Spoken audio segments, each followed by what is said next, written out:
Math, Black History, More Than a Month. Exploring the communities known as the Colored Section, Medley Quarters, College Hills, Cal, Dugan. Enjoy as we take you on a historical journey of Conroe, colored folk style, reaching back and moving forward. I'm like, what's up with Dugan, man? I wonder where that motherfucking name come from. So this is what I come up with. We came back to Dugan, and we asked some of the oldest people around here. You know what I'm saying? Like, I can't recall their names right now. It's been so long, but this is what we come up with. It was an old man named Dugan. Last name was Dugan, and Mr. Dugan stayed down there by Blue Lake, right? That was Dugan's lands, Dugan's landing, back there on the other side of the branch over that way by Blue Lake right there. That's all Dugan's landing over there, right? Mr. Dugan used to play the banjo real good, and the white folks love to hear Mr. Dugan play. So he'll come up every weekend to come uptown on his donkey and ride uptown. I first started teaching at Booker T. Washington in 1963, I believe it was, 1963. I worked at Booker T. Washington for about 3 years, and then integration took place. They integrated the staff. They took 2 people from Washington and placed us at Conroe High School the first year of integration. We were the only 2 black teachers teaching at an integrated school. And at the thing, when I went up there, I was really afraid because there were a lot of hostilities about it. But the kids turned out to be wonderful, and after a while, everything went real smooth. I thought it was going to be bad, but it was real smooth, and the kids were just kids, and education went on. Integration was, I would say, somewhat positive, but it kind of broke our people up in a sense. But now I had a problem with it, and I'm gonna use myself as an example. I played ball at Conroe High School, and it was right at the first, I registered about 2 days before class started because my mindset was off. But after I got there, I buckled down, and I said, I'm not gonna let this hinder me. Our teachers at Washington, they was there for us. Then we gonna just all of a sudden make a move, transition over into another school, and we had problems. I had a problem with it. Some think integration was good because we feel like that the whites was getting better education than our black children. But one thing I can say that took away from our black children was we had black teachers that taught us. They was more interested in us. They was more interested in us. I know they was interested in paychecks, but I don't think the white teachers took to our children like the black teacher would have, because of course I never was taught by a white teacher. I was always with black teachers, and I understand the love and everything that our black teachers had for our children. So I'm glad that my kids did get a chance to have black teachers in their life. When Darryl came in, Darryl had Miss Calvin. He didn't want Miss Calvin, but Miss Calvin was interested in him. That was before she retired. She was at Runyon. She sent for me one day, and I went and sat in class with Darryl. Okay, Tyke, when he started, he had a white teacher. I have never taught Tyke anything, not even a prayer, because I believe in prayer and stuff. I taught my kids the child's prayer, and he got on his knees. He was like 2.5 or whatever. He started saying our part, along with T and Darryl and everything. And I didn't teach him how to write his name. He see T and Darryl coloring stuff. I bought him coloring books. He was left-handed. We took it from left, put to his right, as Daddy did. He learned his colors by himself. He learned his spell his name by himself. That was the kind of child he was. And T had, the woman was from Willis. I can't think of, Miss Hill, I believe was her name, from Willis. She was T's first black teacher here. Oh, from Willis, okay. And then when they got to Washington, of course, Miss Friend was still teaching. Peter Roy Yates was out there. And so my kids got a chance to know what it was to be taught by a black teacher. After working at Conroe High for about 2 years, then I was made an offer to become an assistant principal. but the offer was that I could only handle the black kids. So I said, no, if this is integrated school, I'd have to be an integrated administrator. So I turned the position down, and they hired Mr. Caillou to be the black disciplinarian. And he made it 1 year, and once the kids found out that he could only discipline them, well, they got kind of rude with him about that. So the next year they called me and asked me if I wanted to be an assistant principal again. I said, now, I told you last year I didn't want to be no assistant principal dealing with just one segment of kids. So they said, no, you'll have all the kids in the vocational building.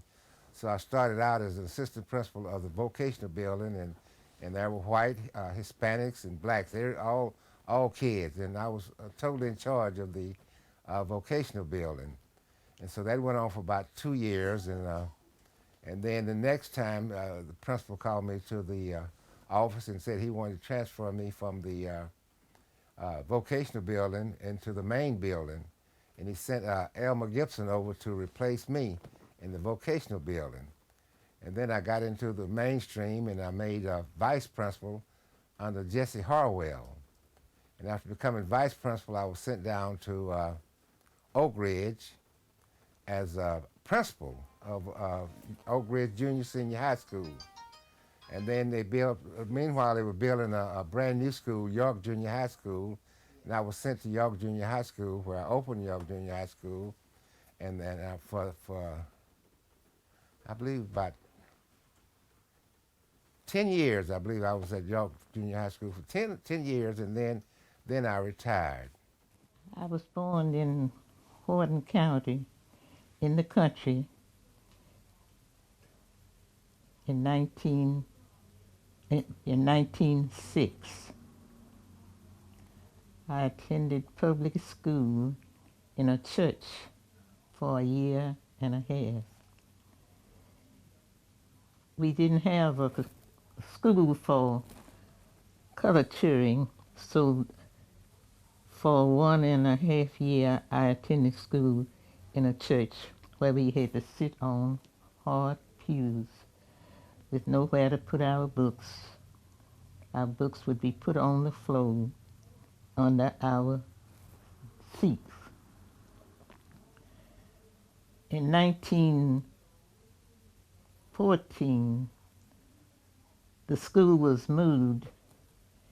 At first, the school was on a plantation. And this time, the school was moved from what we call back on this plantation to a place that I don't know whether the state or the county furnished the building, but we had a new building. And we had to walk, there were 3 of us at that time, we had to walk about 3 miles to school then. This school was, as I told you, it was built in 1914. And I attended that school until I was, I guess I was around 14 or 15 years old.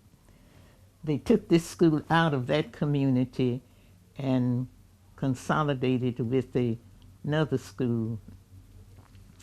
So that was the last year that I was in public school, and I had to walk about 4 miles to school. This was around the year of 1923. There was no high school in this community. So my father sent the 3 of us, my 2 older brothers, and I here to Conroe College, where I finished my high school. Well, one of my teachers, or at least she was the first teacher, and she was she influenced my wanting to be a teacher very much. But she had 4 daughters, and they all were teachers, and that just inspired me, and I always said that I wanted to be a teacher. In fact, the first day that I attended public school, I said that I wanted to be a teacher. Well, I'm kind of backing up a little. Um, my father sent my two older brothers to school together. They were one where we were all three were just a year apart. And when as they would come home and study their lesson, in fact, I knew their lessons better than they did. And when I went to school, the teacher gave me a few books to look at the pictures, and she found out that I could read. So instead of my staying in the first grade, as they called it, our primer, she put me in the second grade. And from then on, I just decided I just wanted to be a teacher, and so that was my desire, and I became. I was born right here in Conroe, Texas, in the Medley Quarters section of Conroe. We always thought that being born in Medley Quarters made us something special. We had great parents and great neighbors who took especially great care of all of the kids in Medley Quarters. I went to Booker T. Washington High School and was one of the last classes in 1968 that graduated from Booker T. Washington. Great experience there too. I was born to, my parents were Paul Watkins and Bertha Watkins. They were from Montgomery, Texas, and moved to Conroe in 1948, I think. My grandmother's name was Ophelia Devereaux. Everybody knew Ophelia Devereaux. They always called me Jackie in my family. I don't know why. I understand that was the name that my uncle gave me. I had one teacher that I give credit for. I didn't have a lot of self-esteem when I was growing up, and in the 6th grade, God introduced me to Miss Johnny West, who was an art teacher. And that was the first time in my entire life that I knew that I was a smart person.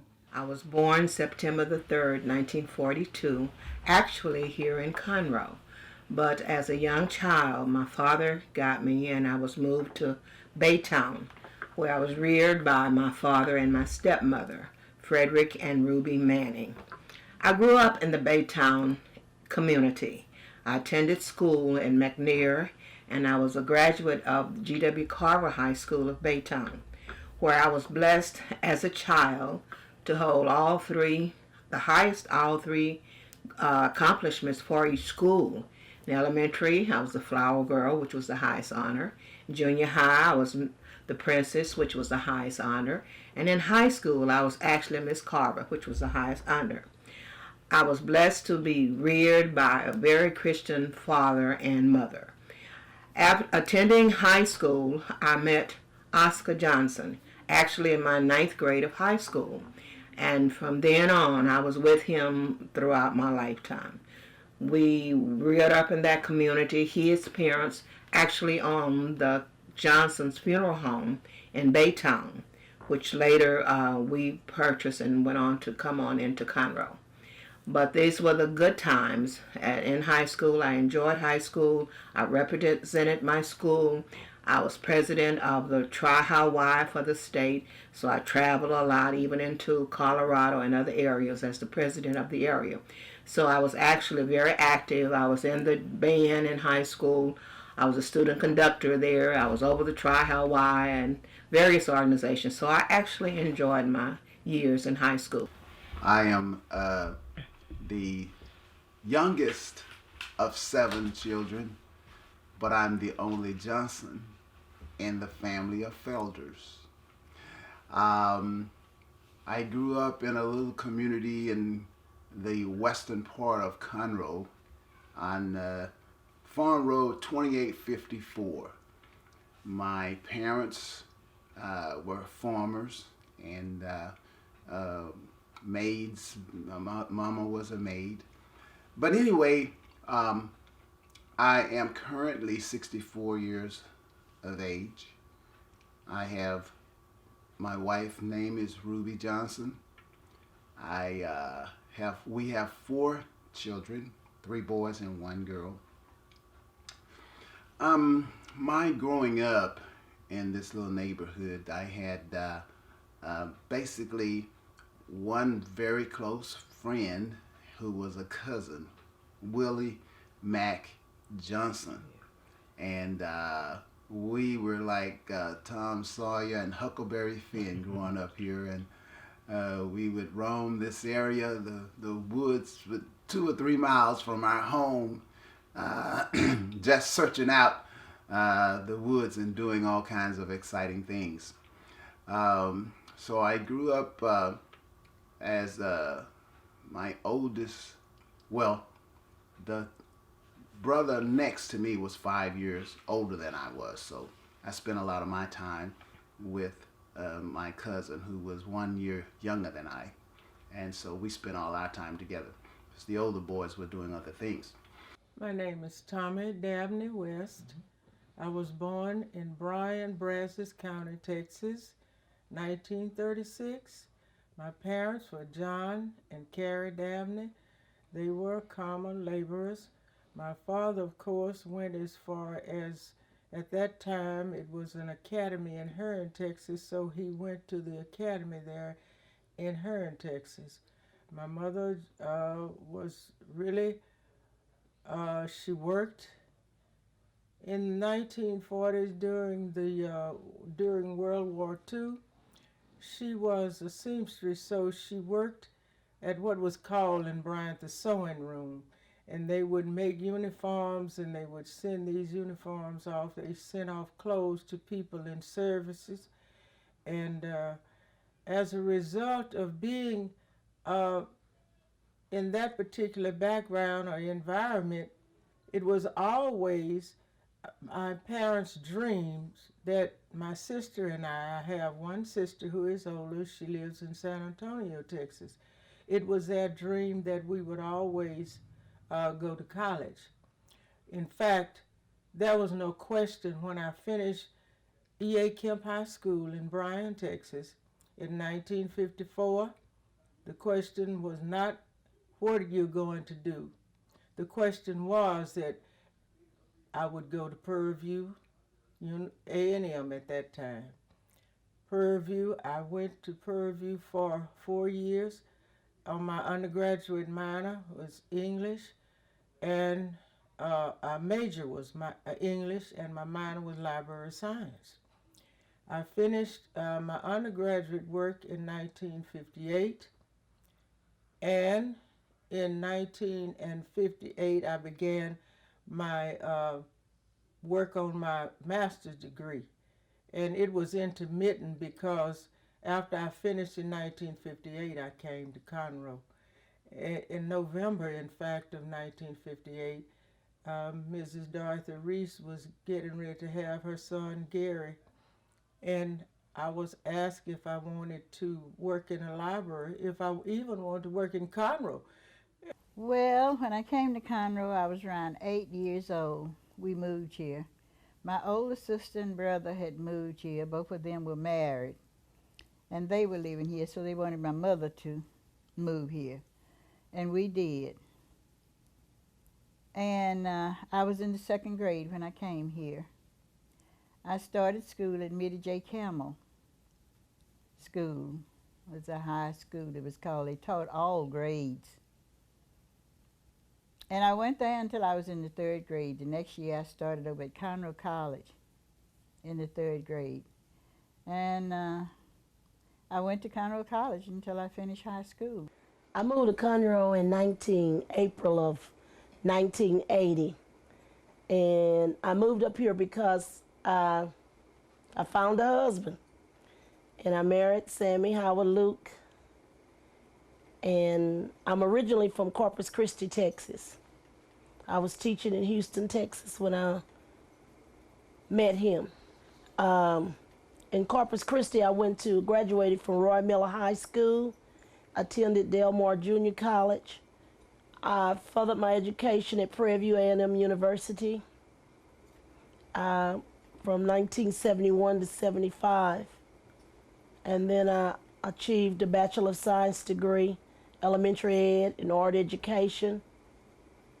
And I went on to further my master's I moved to Houston and got a teaching job in Acres Home, A.B. Anderson Elementary, and I attended classes at night and on Saturdays, and I received 2 masters and 9 degrees over those 2 masters. I suppose Conroe really produced something well in me because I graduated valedictorian from Conroe, Booker T. Washington, and cum laude from Prairie View. And after I graduated from Prairie View, I was recruited by the Social Security Administration. And I didn't do well when I first started. I had to move to Kansas City, and never having left Conroe, and moving by myself to Kansas City, Missouri was very frightening, particularly to someone who didn't have an awful lot of self-confidence. But I stayed, and one of the things that had been instilled in me from home and from school was to do the very best that you could do. And that's exactly what I did. Everything I attempted, I tried to do it to the best of my ability.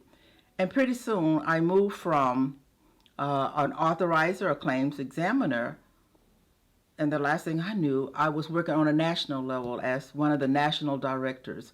My parents was Ernest Parker and Lucina Burl Parker, and we was raised up here in Montgomery County. Finished high school over in Montgomery. The school was named Lawson High School in 1944. And in 1944, in June, I got married and had 3 kids, Mosley, Willie, and Dawn. And they was all grown up here in Montgomery County. And my parents was Montgomery County.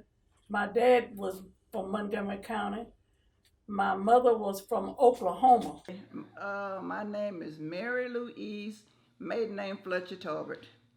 I was born December 19, 1943 in Cleveland, Texas at Leggett Memorial Hospital. And I am the baby of my mother's 4 children. It was 2 girls and 2 boys. I grew up in Houston, Texas, and I was baptized Baptist. And I remember being baptized in a river, scared to death. But my auntie told me I was a big girl and not to cry. And during the time when I was baptized, everybody had to be dressed in white. And that was the most scariest moment of my life that I can remember. But thank God it worked out.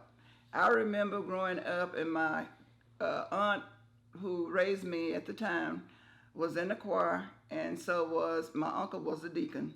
And we had a piano in the house. And I remember I used to get a cardboard box and make believe that I was playing the piano and singing because I thought I wanted to be a singer at that time. I was born and raised in Conroe. I never particularly liked Conroe. I always thought it was a redneck place. I had a beautiful childhood. My dad was a minister and he was a gardener. So my brother and I would get his jobs. We always worked. We had specific people as children to work for. If they asked us or demanded that we would go to their back door, somebody that wanted our help, and we had to go to their back door, then I didn't want to work for them anyway, and I would not work for them. A lot of times my dad would come home and he would jump on us because we said our piece, what was on our mind, especially me to them. And my mom would say, Reverend, he's not you. He's not going to be you. And you can demand or require that he's you. If they come at him the wrong way, even as a boy, he's going to let them know that you have to move aside or get out of my way. As a child, this is how I was. My name is Dorothy and Weaver Reese. I was a weaver. My maiden name is Weaver. I'm 86 years old. Okay. And I've lived in Conroe nearly all of my life. I was away for some years. You know, I finished high school in Oklahoma, Sepulveda, Oklahoma, because we had a tragedy in my family and they wanted to get me away from it because I was having some problems with my younger sister. And so I went to Oklahoma to live. And of course I was away in the intervening years, you know, when I was in college, but most of the time I've been here in Conroe. I've lived here. To college, I went to Texas Southern, and I went to North Texas. I got my, I went to the University of Denver for my library degree, and Atlanta University. I got over, oh, how I got over. Oh, you know my soul, look back and wonder how I got over.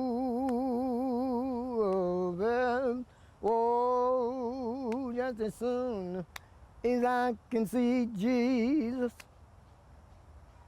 the man who made me free, talking about a man who bled and suffered.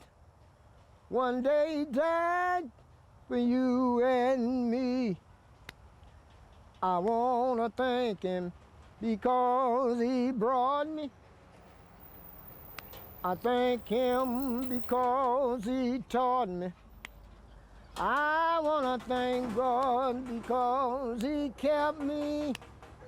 I wanna thank him because he never has left me. Oh, we gonna sing. Yes, we gon' shout. Oh, I wanna thank him for all that he done for me. I'm a librarian, and I'm a librarian by heart. Oh. Yeah, I am. That's good. I know. And at the time I started out, there were no schools in the state of Texas that would allow me to go to library school. They only had one, and that's Lady of the Lake in San Antonio. And I applied to it, and of course they refused me. And so someone told me, say, since they won't let you go in the state of Texas, said if you apply to other schools, they will pay your schooling. And they did. That's why I went to the University of Denver. That was the closest library school at the time. Because the University of Texas didn't have a library school at the time I started out. There used to be a little stand that would have books that they would let out to people before we had a library here. I was always a reader. And I went to this stand that was downtown Conroe. And there was an elderly white man in there, and he would let me have books to take home to read. And that went on for about, 3 or 4 months. And his daughter one day when I went in there, asked me what was I doing coming in there. They did not allow, they called Negroes then, they didn't say black, Negroes to use their books. And that just broke my heart. And I swore that if I ever grew up, every child in the world, is what I said to myself, will have a book to read. And so that was the emphasis. That is the reason why I went to library school. I think one of the things that changed it is integration. It shouldn't have, but it did, I think. I think we tried to act like the people across the track. Really? And I really do. And I think that we tried to please them with our behavior, and that was not a good thing. That was not a good thing. I think integration, because even in the school, see, I worked in the black school for a long time too. If there were a child there, and I was talking about this the other day, that did not have what he or she needed, we got together and saw to it that the teachers saw to it that child had that particular thing. Everybody participated in sports. everybody was on program. We'd have programs, you know, children get on stage and have to talk and all that. Everybody, regardless to who you were a part of that school, and they treated you as such. They looked out for you. And we had some, in those years, we had some very productive young people to come out of that school. They went places and they were productive. We had one young man who went to Dallas, I remember, and he got a job in a department, one of the large department stores there. Everybody who came to Dallas from Conroe, if they needed a job, he gave them a job. And this was a young man who was not supposed to, by our standards, he was not supposed to excel. He was not supposed to do well in life. And that happened over and over, where you had young people who, and the families were even poor, really poor, and they were not supposed to succeed. But they came out and they succeeded. So I don't know the impetus, whether it was the fact that they didn't have very much when they were young and they were determined to not stay in that condition. And I think that's really what caused them to do that. But almost every child that came out of that school at that time, if they didn't go to college, they got a job, good jobs, and they would help each other. It was a chain reaction. So I don't know what has happened to us today, but I think that integration was part of it. It made a difference in teaching. It made a difference in teaching the kids. Not only in teaching, it made a difference in the kids. It was a new journey in life, getting used to new teachers of another race. So was those teachers of another race, did they teach you like the teachers at Washington, or was it? It was completely different. Completely different. So you thought you was learning more at Washington? Yeah, you was learning more at Washington because you got more attention. You got more. The teachers knew that you could perform, and they spent a little extra time with you.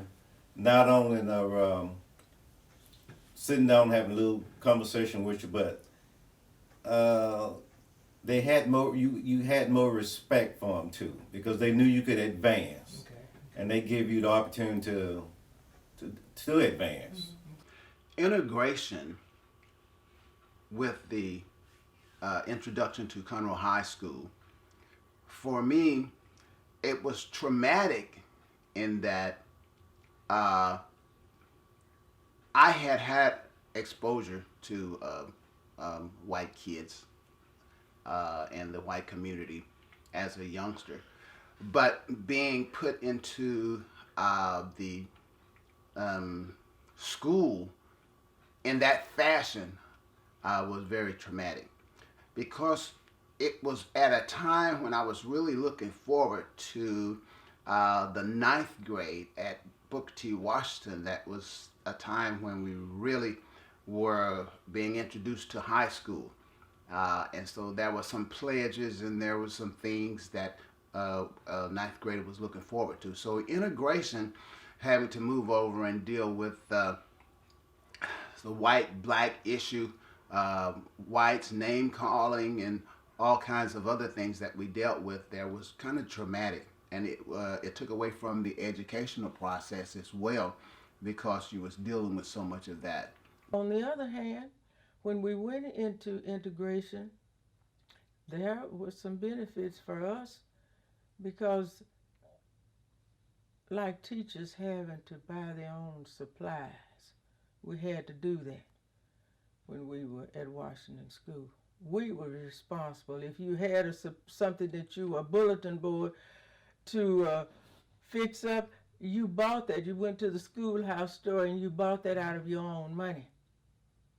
But then, when I went to McCullough, it was a different thing. Our workroom, our English department, we'd go into the English department workroom and we could get the supplies that we need, getting ready for school, fixing your room up the way that you wanted to fix it up, because it was there for us. When the students went to these various schools, they felt isolated. They felt alone. I'm not going to say that all of the teachers made them feel like that, because there were some teachers who were really concerned about them. But some of them had some bad experiences because of the fact, well, we were different and we were going into a white environment. But I can say, out of all of that,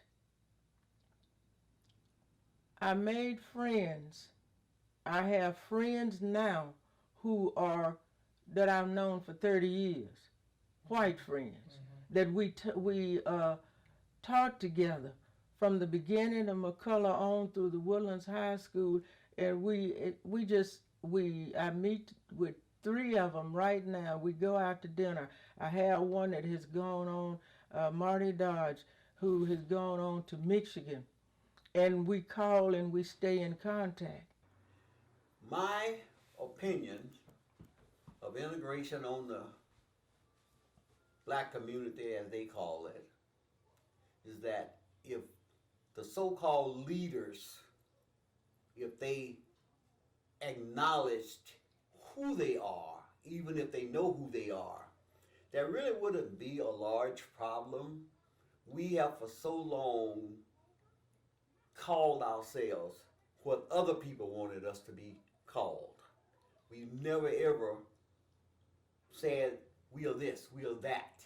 And so therefore, I've always figured that if you told the truth, there would be no need for lengthy conversations about anything. We have a nationality. And all my life I knew we had a nationality. We are American Moors. We are Moors. There are so many different tribes of Moors, but we are Moors. So if we always told the truth about who we are, we're not. When I was a boy, they called us Negro and colored. I would go to the water fountain up at the courthouse and drink out the white side just on purpose. Yes, just because I could. My mom told me she would probably get into trouble if they caught her. And I said, I'd take up for you, Mom, because I was the one drinking out of it. I'm one of those people, I deal in reality and fact. So if we have that discussion going on now, it's because nobody wants to tell the truth. And that's why we are where we are today, because nobody tells the truth about anything. Finishing high school, I entered Texas Southern University in Houston, where I received my Bachelor of Science in Elementary Education. I further did graduate work at several universities and would have had a double master's had I finished. But I met and married my high school sweetheart, which was Oscar Johnson Jr. And from there, we were married in 1992 and moved into Conroe, where I still went to college. Upon coming to Conroe, I worked with my husband in the funeral business also while attending college. In 1992, we were married and I moved into Conroe. The funeral home, which was started back actually in 1900 by Reverend Collins, went on to stay in existence. It was passed on from him to Roy Collins, who was his son, and from his son it went to Oscar Johnson Sr., which was my father-in-law. And when he passed, my husband acquired the funeral home, and we have run the funeral home since 1963. My husband passed in 1993 here after a short extension in illness, and from then on I have been running the funeral home. God led me to start a church in December 1990. So I did, but at the beginning I named it Temple of Faith Baptist Church, simply because that was my basically that was my faith, the Baptist faith. But then there was a feud between two sisters in the church concerning the Baptist doctrine. And so I stepped in the middle of it and I said, it's not about the Baptist doctrine, it's about the doctrine of Jesus Christ. What is the word saying? So then after that, the dispute was held, the Lord said, I told you Temple of Faith. I didn't tell you Temple of Faith Baptist Church. So then I asked, at a later meeting, I asked all the members that, told them what God had said and what I was going to do. And if they didn't want to be a member of the church, because it wouldn't be Baptist church, you know, they were perfectly all right, no hard feelings or nothing, which we didn't have too many, about 12, and they said, it's all right, Pastor. So then we went, that's why we are Temple of Faith, non-denominational church. Black Barber, Lady Barber, and the last one. And there's a lot of bootleggers here now. Cut hair 54 years, I cut hair with fats. Enjoy, baby. I came here in '99 and started cutting hair. When I came down, and it was to get a haircut here in Conroe, you only had a few barbers, a few licensed barbers. You had Miss Tootie, Mr. Foster, you know, Mr. Henry, people that cut hair here in Conroe that had a license. And because it was so few barbers, it was always a long wait. And then the barbers that was cutting hair here in Conroe, they were older, and they wasn't up to date with the styles that the youngsters was wearing. So I was working during the time at the company I worked for 17 years. And all my friends was like, man, you've been cutting hair since you was 15, man. You ought to get your license. You ought to get your license. Get your license. I had a lot of my partners. Buddy Mark, I cut his hair when I was in high school. You know, a whole bunch of people I used to cut their hair, and everybody say, man, you ought to get your license. You're pretty good. You're pretty good. So I used my overtime and got my license. And I knew once I got my license, no matter what, I'm going to cut hair in Conroe. Because Conroe has a need for a black barber, a black dependable barber. Well, my name is Wanda Harris. I was born here in Montgomery County. I'm 63 years old. I went to Booker T. Washington. I graduated from Conroe High School. My parents was Modesta and Baby Ray Harris. They call my dad Baby Ray, but his name is Arthur Ray Harris Sr. We have a fourth generation, just graduated from high school. His name is, we call him Quad, but his name is Arthur Ray Harris IV. A little bit more about myself coming up. I went to Booker T. Washington High School at the time. I used to love the pep rallies back in the day. Grew up with pep rallies and seeing the cheerleaders and all of the football players and the way the school really promoted our education and our blackness. Learned a lot from that because I grew up without a dad, so all of the brothers and the exposure to the teachers and the black coaches and all of that was really great for me because, like I said, I grew up without my dad. Also, growing up at Booker T and being around Booker T Washington was great for me because it gave me exposure to not only the teachers but a lot of the kids from the other communities, like from Dugan and from across the branch, as they call it, Melee Quarters, Willis and Tamina and other areas like that. So as a youngster, I grew up having exposure to those kids from the other areas. And that was important because we stayed in contact after growing up and getting to play sports, Little League, baseball, and exposure to friends from the Gooseneck, that old Magnolia Road. So all of that was great growing up in as a youngster.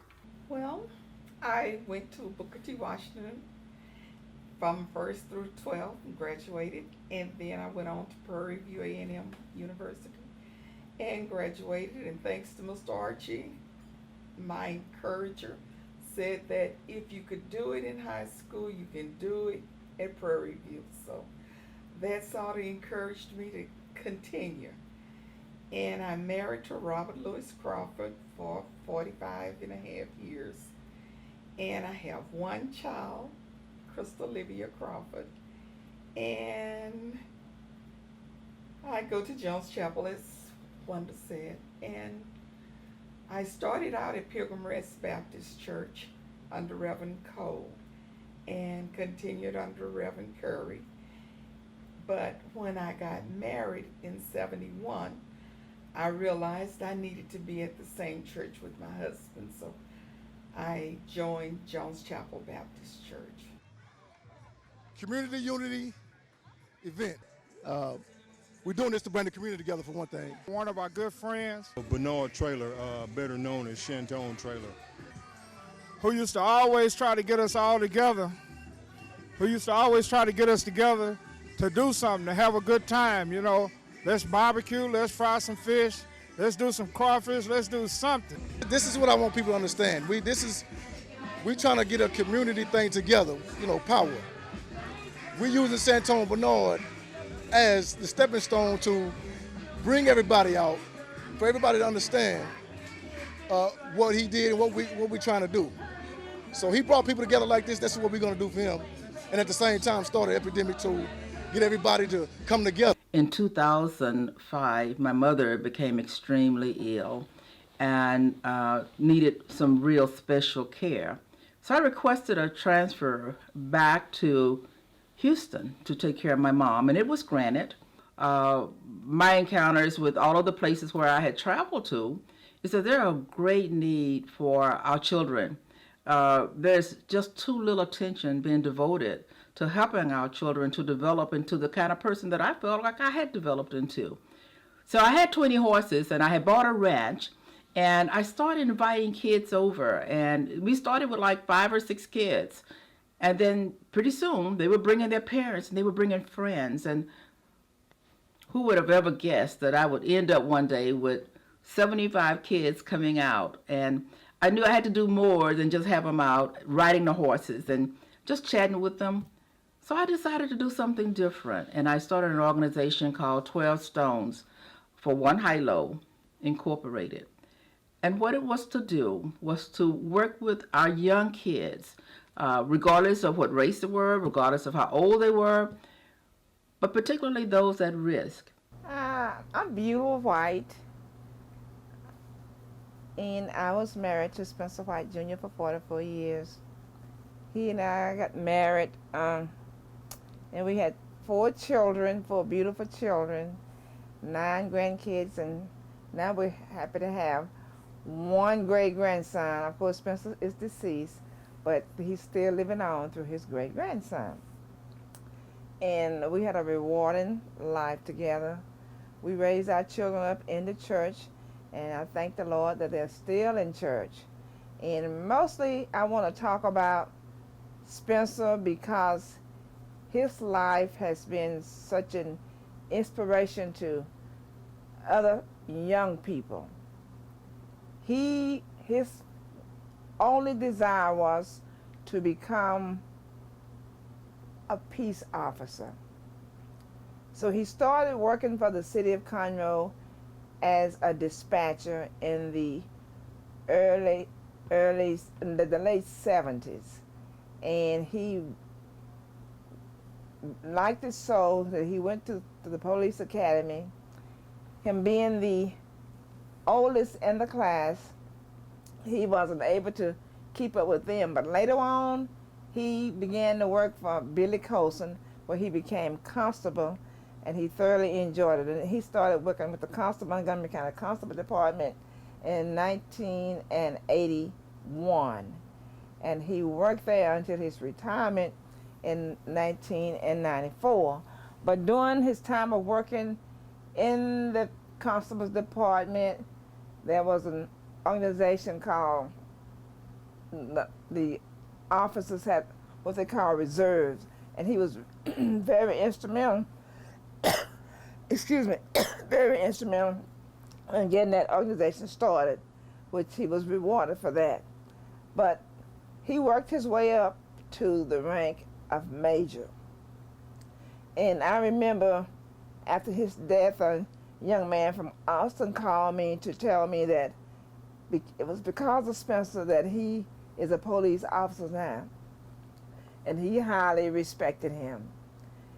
When he first went into being a policeman, that was my greatest fear. And he was so determined. He kept going to school, and incidentally, he graduated third in his class. So he was determined to make a better life for his family. So when at his retirement, he would also have an income. And I thank the Lord for that he was a wise man to do that. But the fear was in me, and he could see the fear that was building up in frustration. So he said to me one night, if this job is going to affect you this much, I'll just give it up. And then that was the time I really got in touch with myself and asked my own self, why are you being so selfish? Because this is something he really wanted. So I was the first certified deputy for Precinct 2 for 3 years. Started off training with Alvin Dixon. He wasn't real serious about nothing. He was just riding around talking and stuff. And I wasn't learning anything. So I talked with Spencer one day and I said, Chuck ain't teaching me nothing. I don't know what the hell I'm doing with him. And so he said, you can ride with me. So I started riding with Spencer every Tuesday. And so he taught me, and this is so funny, the first vehicle stop we made, he was teaching me how to inventory a car in case it was towed, was my soon-to-be boss, Joe Corley. He was speeding on his way to Montgomery.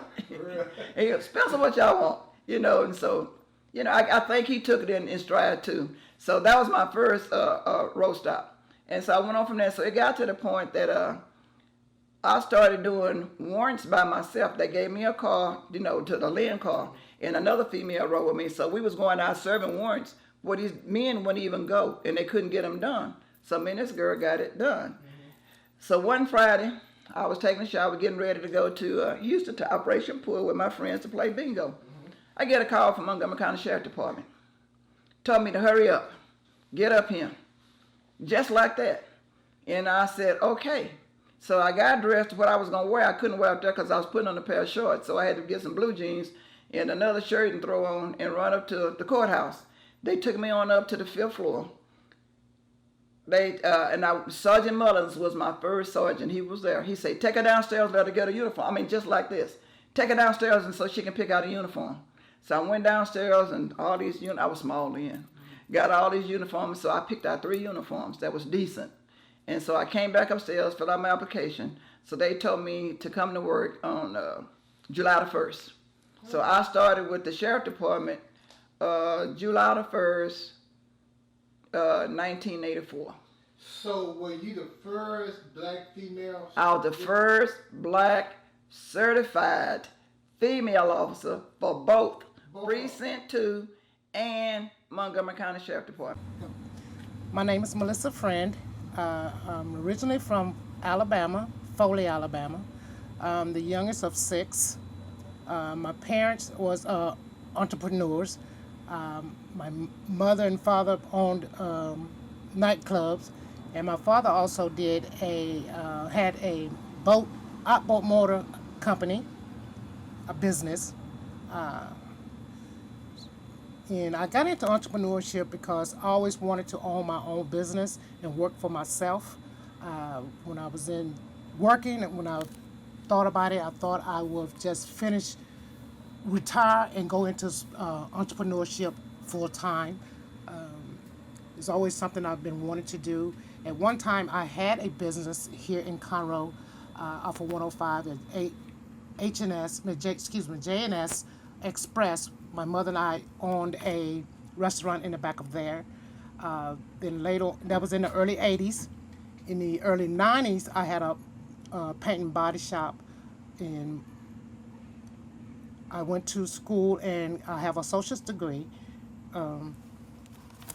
And so when I retired, I felt that I needed to go in business. So I bought this truck and worked on it slowly until I finished with everything that needs to be done inside of the truck. And after I finished the truck, I thought it was time for me to go into business. So this business was established in 2014. My name is Toussainte Jefferson. I was born in Conroe, Texas, raised in San Francisco, California. Came back out here, attended high school, and this is Conroe. You at P&B Lounge. Married. Married one time to Nicole Wilson, divorced now, living a life, 40. doing my thing. Went to high school, wasn't really for me, got my GED, but I always seeked out more entrepreneurship than working for somebody else. So I wanted to be a writer. I like to write, I like to draw, I like to tell stories. I used to get like, I was pretty much a smart kid in school, so if they gave an assignment, I would try to kill it. Like, I loved reading, I loved writing class, I loved how to draw, I had perfect penmanship. I love to create stories and tell them and say them in front of class. I'm a person that likes to get in front of the crowd and speak and talk and say what I want to say. And I used to love that when I was younger, but that's what I really wanted to be. I wanted to be a writer. I used to deliver papers for the San Francisco Examiner. That's the newspaper out of San Francisco, California. And I used to read the articles. This is in elementary. Kids are not doing that in elementary. And this is what I'm feeling myself doing, and I'm loving it, and I'm taking what they're saying, and I'm trying to put in my next little story I have, my next little read a book, do an essay on it. I'm trying to write it like they wrote the story about a family or some kind of crime or something like that. I'll try to put the dramatic words in there with that to where the teacher be blown away, like, did you write this? Yeah, I wrote it, But they know I was already reading a paper in a city that's really like, because San Francisco is a real multicultural city. I would take the stories that they had in the paper and mimic them into things I was doing in school. As growing up here in Conroe, I've seen quite a bit. I can recall when you had to go to the back to eatery places here, McGee Hotel, and the bus station, now Continental bus station. As a young man, we used to go there and help see it. He was something like the bus man there, and he would call different cities location as the bus arrived, and we would help him get the luggage out from underneath and get it ready to go on the next bus. But it was kind of amazing. You go inside, you see it's two different sections. You go to the counter, you purchase that ticket to whatever location you want, but when you get ready to sit down, you sit down at a different location, and that kind of bothered me. Even there at the county courthouse, they had different water fountains. White on one side, black on the other side. And I was inquisitive what type of water they had in that white fountain. And we had several guys that we was always mischievous, but we wasn't no just rowdy people. But we would call ourselves want some of that white water just to see what it tastes like. And we call ourselves, one would hold jiggles. That means he would watch out. In this corridor, you could see both ways. For a great distance, we had one looking to the right, one looking to the left. And then the one that's going to go over and taste the water, at his turn, he would do this. And when it come to my turn, I found out that water was no better than that black water, or colored water. That's what was on the wall there, colored and white. Mr. Ed Wilson had a store, and Al Collins had a store, and Miss Bessie Henry had a ice cream parlor. Miss Teola Dayton was on G. She had an ice cream parlor. Lee Corrigan had a barber shop uptown and a boarding house. That's what they called his place, the rooming house. And Lee Corrigan had a rooming house up there, and he had a barber shop in there. And then he moved on Avenue F, and where Buddy Warren's house is. He had a barber shop in there. And when they built the Montana Hotel, well, Lee Corrigan moved in there with his barber shop. As far as I can remember growing up as a little boy, we had a place on F Street. It's called John Henry's Barbecue. It was, I guess it was there before I was born, or right at the time I was born. But all I can remember is ever since I was able to recognize anything, it was there. And people, it was a dine-in place at the time. And I think it was a place where teenagers came and danced at night. It was a pretty big place because my mom later on made a nursery out of it. He had a section in there where you could eat. He had a section in there where you could where the meat was prepared and where it was cooked at, and in the back it was a place where they had a jukebox and dance floor. And I guess that place was pretty active all during the 50s. And later on in the 60s, my mom made a kindergarten out of it, and we later went out of the barbecuing business, the dining room business, in other words. Later, my dad built a pit down here at the house, and he started custom cooking meat for people. People would bring their meat there and come back and pick it up. Sim Hills, Bill Ruffins had a place uptown on this side of the Missouri Pacific Track, along in there where, I don't know who them places, but going on up, and not that far up there where Henderson Feed Store, but further down here to Avenue A. And Dr. Simmons was the colored doctor here at that time. And his little business was right over where the courier office is.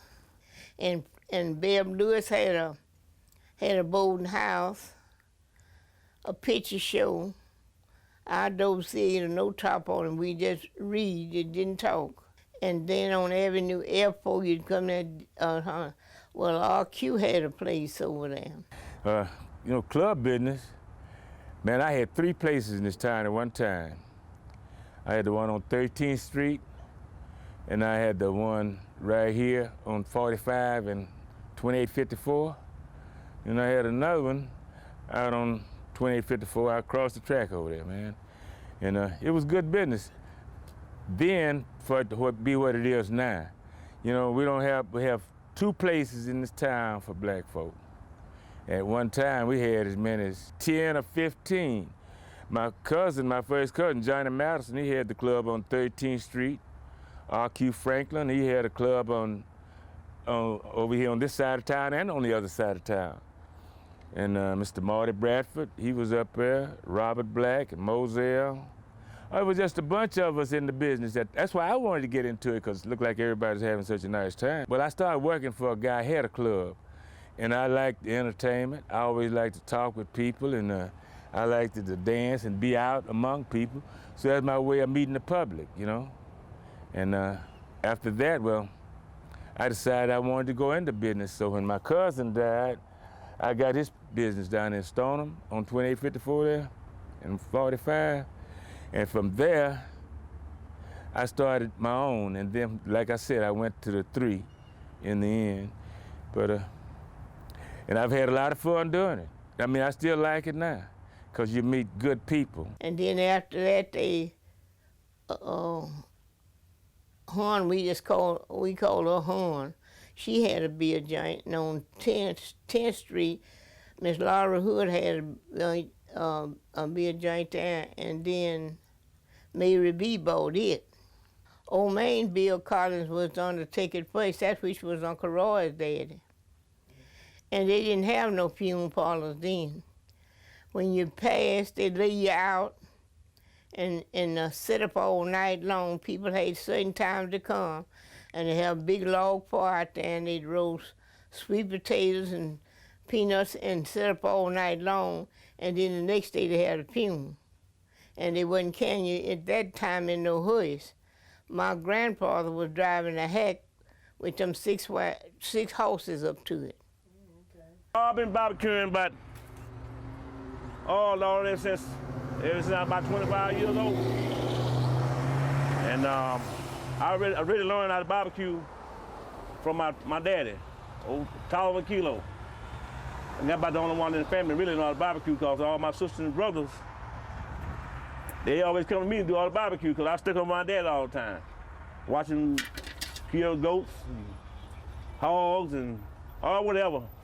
Well, that's how I learned to barbecue by him. So I believe he's alive right today. I do believe I can beat him, although he taught me and everything, you know. So I'm just trying to take his footsteps and carry on. We got ribs, we got chicken, links, briskets,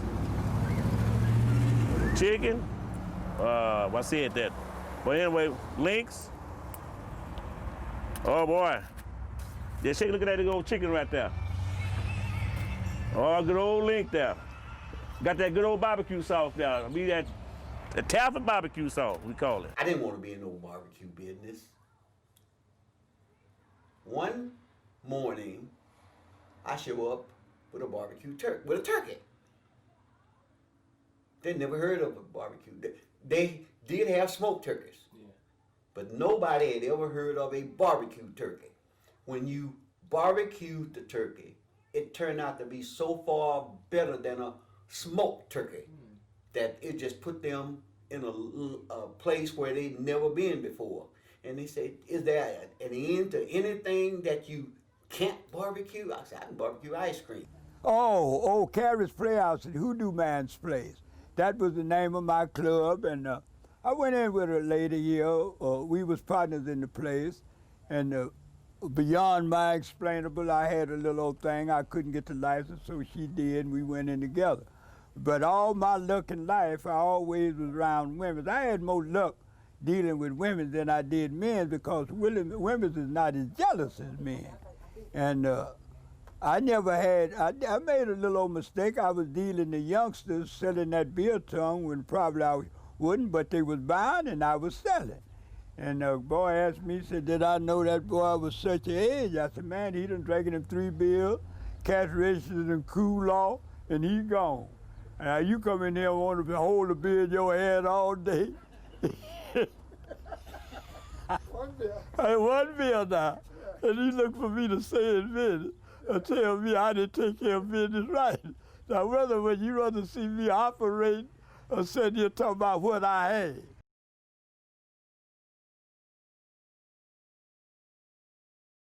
The kids are a lot ruder now. You know, they're not very respectful toward teachers or their parents or adults or what have you. It's pretty rough right now for being a teacher.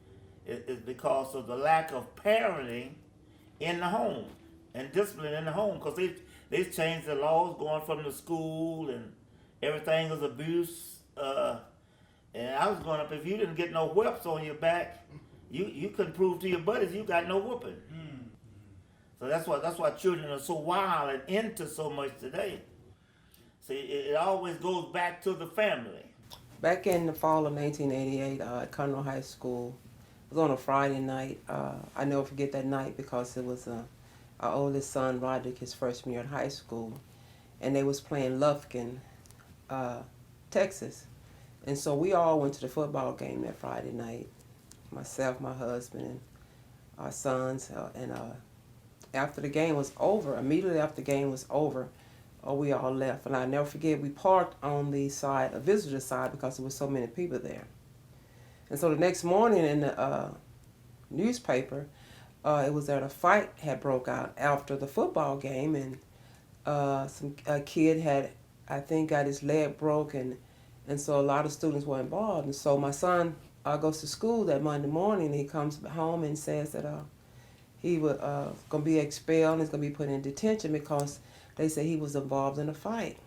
So that Tuesday morning, we took him to school because he wasn't involved in the fight, because we all left together immediately after the football game that night. And also during that time, my father-in-law, Spencer White, was working security for CISD. He was a police officer in Montgomery County Precinct 2. And so we know it was a mistake. So we go to school that morning, and my father-in-law, we go to the principal's office, and we talked to the principal at that time. His name was Dave, I think, Gary, and told him that there was no way for our son to be involved in that fight after the football game that Friday night, because he left with us, and we all left together after the game. And so I never forget this, and Dave Gary said, okay, but he said, do y'all have anybody in your family other than you can give us, tell us something different? And so in other words, he didn't believe us. He said we were lying.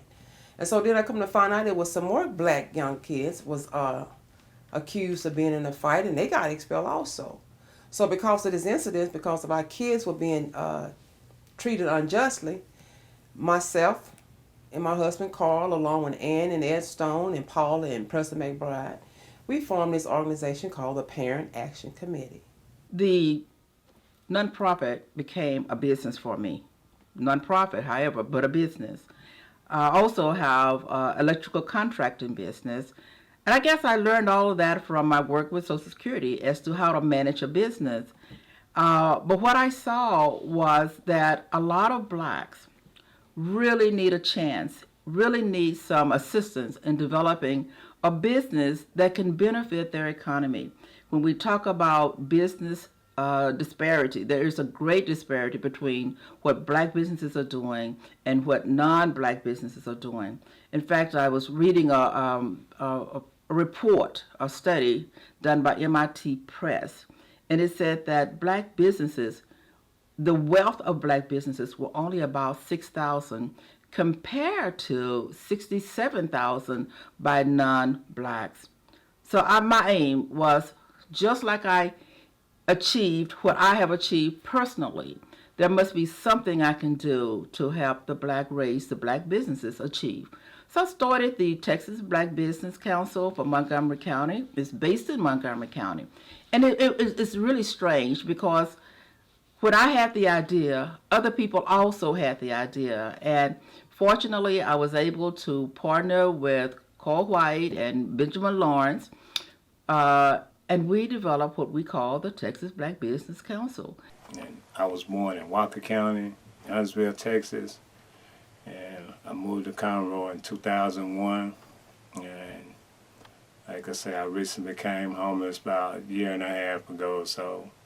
And it's not easy. It's not easy. And when you get caught in a situation like this, it's not as easy as most people think to get out of it. It's really amazing to me to see the amount of people that's homeless here in Conroe.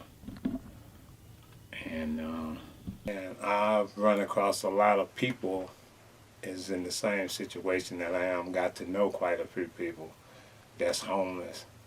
And I met some really nice people. Some want to do better, some don't. I would say is not making the effort to do better. And it's easy to get caught up in the drugs, a lot of drugs in certain communities, and it's easy to fall victim to that. And then when you're in a situation being homeless, a lot of people look down on you and don't really want anything to do with you to help you because of the way you look, the way you dress. And it's not easy life. And what a Parent Action Committee was, we were advocates for our kids. We wanted our kids to be treated fairly and justly in the CISD school system. And because of this incident, we met with the superintendent, at that time was Dr. Griffin. We also met with the president of the school board during that time to file our complaints because we wanted our kids to be fairly treated and treated right. And so the principal, I remember principal at the time was Gary. And so my husband and I, we had to meet with some educators from Conroe High School. We had to go, we filed, I guess you could say we can file a grievance because we want a due process for our son. Not only were they being expelled from school, but because he had to go to detention, they said he will only receive 50% grade for his classwork. And so we went through the proper procedure with the high school, with the school board, and we met with the school board. And if this was the school board's final agreement, they said even though our son was not involved in a fight, because he watched a fight during the game across the street, he was involved. And I still have a copy of that letter today. The Parent Action Committee is one thing we did for the community. We also came together and we put on college fairs. Well, we invited in professionals, we invited in business owners, educators to come out and speak with our kids. We also started the Black History Parade here in Conroe, and we always have a Black History Parade in February. And we collaborated with Prairie View A&M University. They brought down a ROTC in the Marching on Parade. And we also had one of the first black state patrol officers to be our Grand Marshal during that time. But we were advocates for our kids because we wanted our kids to be treated fairly and just. Well, the Big Men's Club, it consists of about five kind of huge men. Alvin Dixon was one of them, which was known as Suge. Big Dino Rector, James Luke, and then we had John Williams. They called him Mugshot. And we used to get together there and just do different things here within the city and even the county, over into Polk County there. It was a big jack over there that Luke bought in. But every year we would have a New Year's Eve party here locally at one of our local hotels here, and we would have people from miles around coming from Los Angeles and all about, and we would bring in the New Year. And not just a New Year's Eve party, but we helped families out that had financial problems, and then if death would come into one of our family members or within the city or the county, we would kind of get together and give funds or barbecue or whatever to help the family out. I was born in Willis, Texas. My mother's name, Laureen McPherson. My father's name, Clarence McPherson.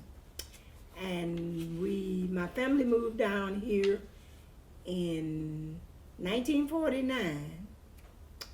So after we moved down here, I started school at Booker T. Washington. And of course, that was the old Booker T. Washington. I didn't get a chance to go to the new school now, the school that's over there now. My school was where the first street park is, which was in 1952. That's when I finished school. Miss Oretha Jackson was my neighbor. So we used to drink coffee at her house, my house. And then we just got tired of doing that. And the reason we was doing it, we started working for the March of Dimes. That's how it really got started. And we was in Carl in those years, that's what we got, dimes.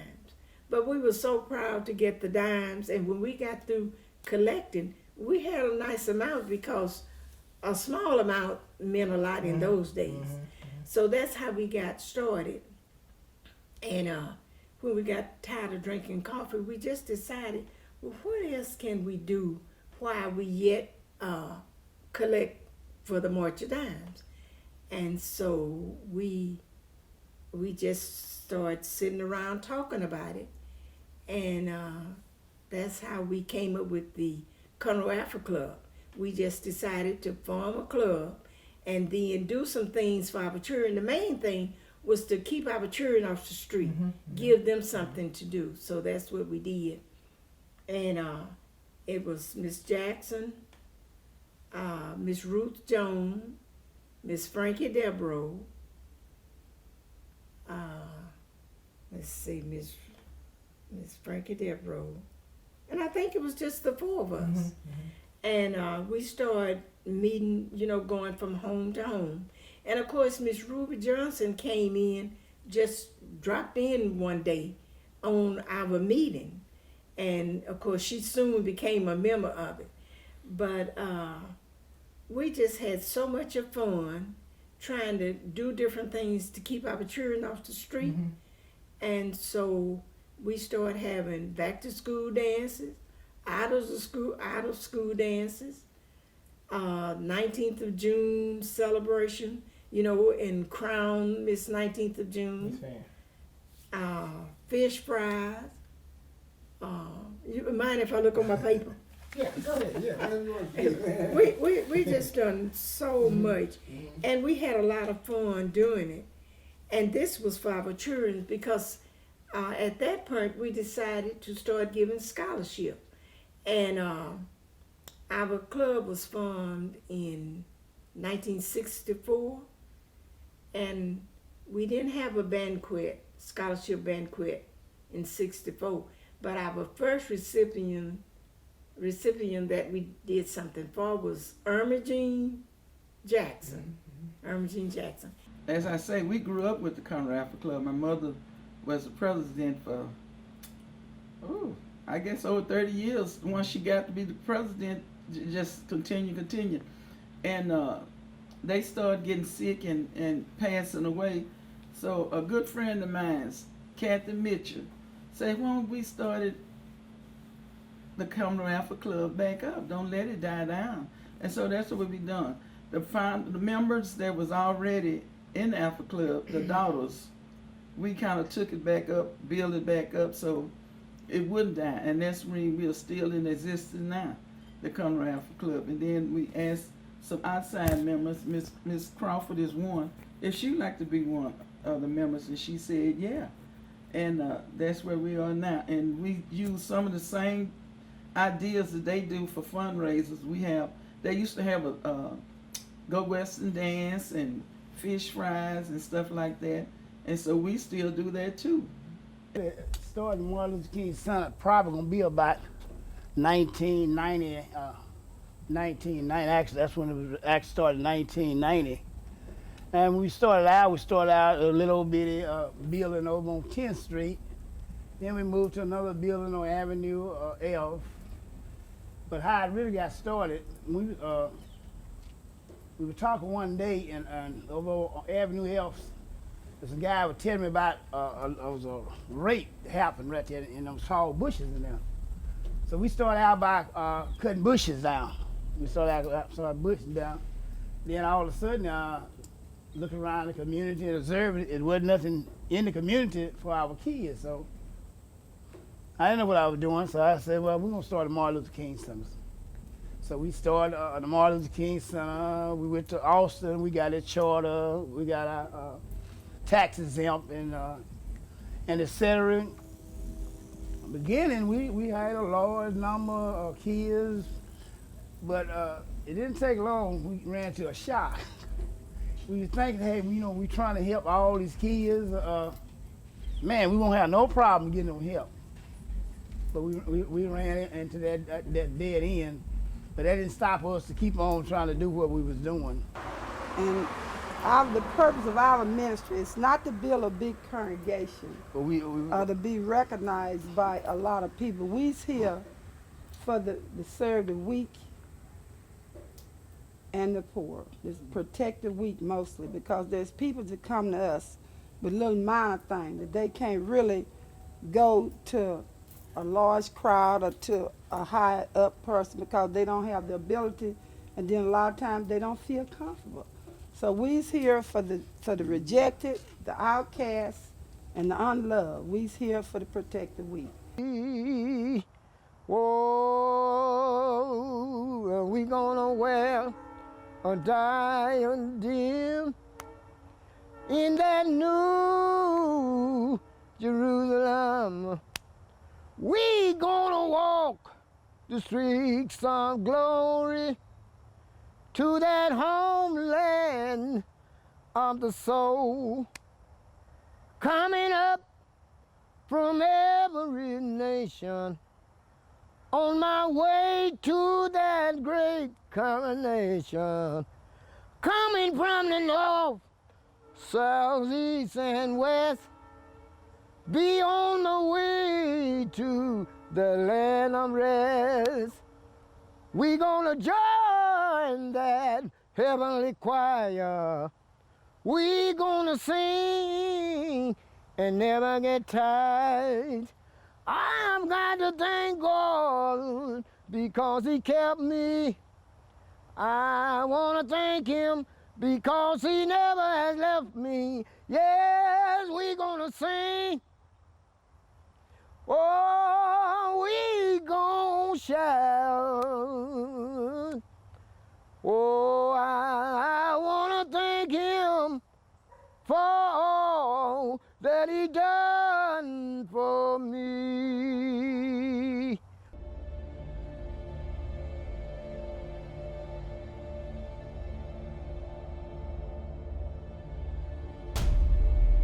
black young men, black young ladies or get neglected on the learning, but most of them don't want to learn. They rather stay on the street corner, sell their drugs or whatever. And for the people that, you know, went through all that trouble for them to get free learning, education, it's like a slap in the face. Because of the people like Martin Luther King and those people who stood up and fought and asked for equal opportunities. These are the people that you need to look back in your black literature and learn about. You have nothing to be ashamed of. You have a heritage that is very important, and if it had not been for those people, we would not be here. Pick up your heads and know that you are somebody. You have opportunities that people like me did not have. My parents had to struggle for me to go to college. Your parents don't have to struggle for you to go to college. The way has already been open for you. Whatever you want to be, you dream it and you can accomplish it. There is nothing in this life that you cannot accomplish. No black child has anything to be ashamed of. I don't care what your background is, your background does not determine who you can become.